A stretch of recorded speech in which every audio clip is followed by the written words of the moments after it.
জিয়াউর রহমান 19 দফা কর্মসূচির মাধ্যমে সর্বক্ষেত্রে তিনি দেশকে অগ্রসর করার জন্য পদক্ষেপ নিয়েছিলেন। তাকে ষড়যন্ত্র করে হত্যা করা হলো। তারপরে দেশে আবার গণতন্ত্র হত্যা হলো হোসেন মাহমুদের সাথে।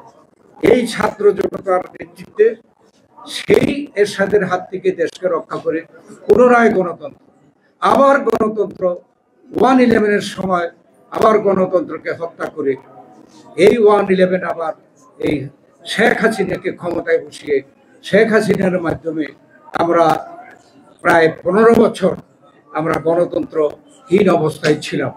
এই দেশে আবার ঠিক একই অবস্থা স্বাধীনতার পরে 3.5 বছর যাওয়া হয়েছিল। শেখ হাসিনা স্বৈরাচারী ফ্যাসিস্ট শেখ হাসিনা তার নেতৃত্বে ক্ষমতায় টিকে থাকার জন্য গণতন্ত্রকে হত্যা করেছে। মানুষ ইচ্ছা মতো ভোট দিতে পারে নাই।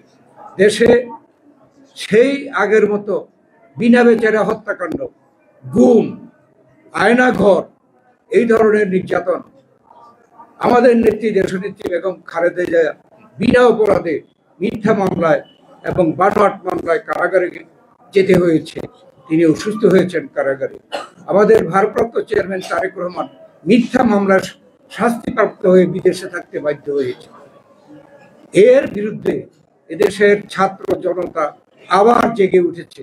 আমাদের সেই 15 বছরের যে আন্দোলন দেশনেত্রী বেগম খালেদা জিয়া এবং ভারপ্রাপ্ত চেয়ারম্যান তারেক রহমানের নেতৃত্বে, এই আন্দোলনের যে চূড়ান্ত অবস্থা সেটা জুলাই এবং আগস্ট মাসে এদেশের ছাত্র জনতা বৈষম্য বিরোধী আন্দোলন, এই গণ আন্দোলনের মাধ্যমে এদেশে সফল করেছে। শেখ হাসিনা স্বৈরাচারী শাসনের পতন হয়েছে।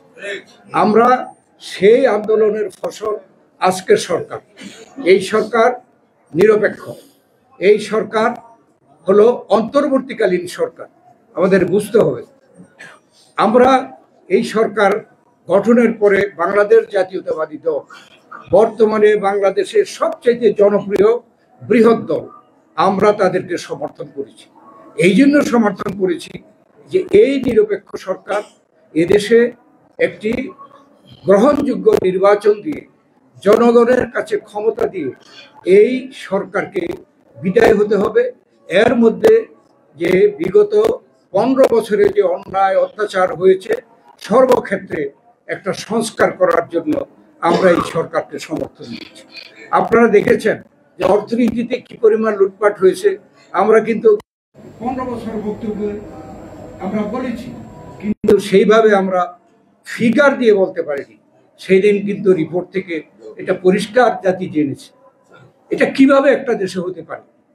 তারপরে আজকে আমরা দেখছি ষড়যন্ত্র চলছে, যে আগের সরকার স্বৈরাচার ফ্যাসিস্ট চিহ্নিত হয়ে এদেশের ছাত্র জনতার এবং রাজনৈতিক দলগুলোর সম্মিলিত আন্দোলনের মুখে পদত্যাগ করতে বাধ্য হয়েছে এবং দেশ থেকে পলায়ন করতে বাধ্য হয়েছে।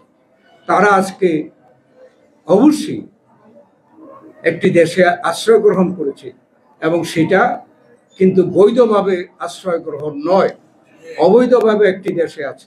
সেখান থেকে তারা ষড়যন্ত্র করবে এটা আমরা অবিশ্বাস করি।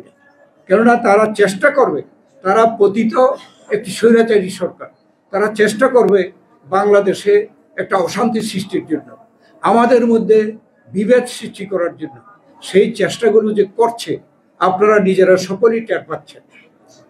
সেখানে আজকে আমাদের সকলের প্রয়োজন, জাতির প্রয়োজন যে এই সরকারকে, তারা যেহেতু অন্তর্বর্তীকালীন সরকার, এই সরকারের প্রধান বলেছে শেখ হাসিনা অন্যায়ভাবে ক্ষমতায় টিকে থাকার জন্য সরকারের যতগুলো প্রতিষ্ঠান আছে তারা ধ্বংস করে দিয়ে গেছে এবং এই সরকারের যে প্রধান উপদেষ্টা বলেছেন সেই সকল ক্ষেত্রে সংস্কার করার তাদের ওয়াদা।